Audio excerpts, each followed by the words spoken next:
নমস্কার বন্ধুরা, আজ আমি আপনাদের পটলের দরমা করে দেখাবো। চলুন।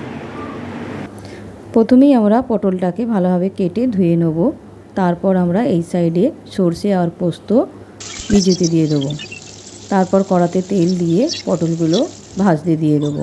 আর এদিকে আমি সর্ষে, পোস্ত, 3টে কাঁচা লঙ্কা, একটুখানি আদা, স্বাদ অনুসার নুন দিয়ে একটা পেস্ট বানিয়ে নেব।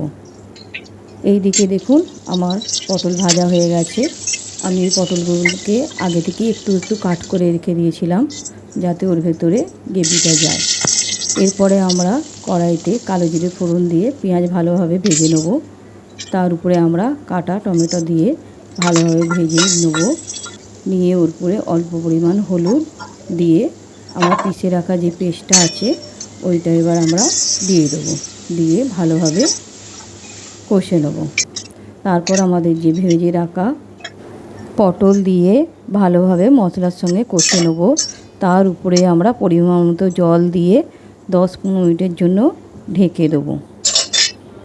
এই দেখুন ফুটতে চালু হয়ে গেছে। তো নামাবার আগে আমরা অল্প পরিমাণ চিনি দিয়ে নামিয়ে নেব। আমার এই রেসিপি আপনাদের ভালো লাগলে প্লিজ লাইক, কমেন্ট আর শেয়ার করে দেবেন।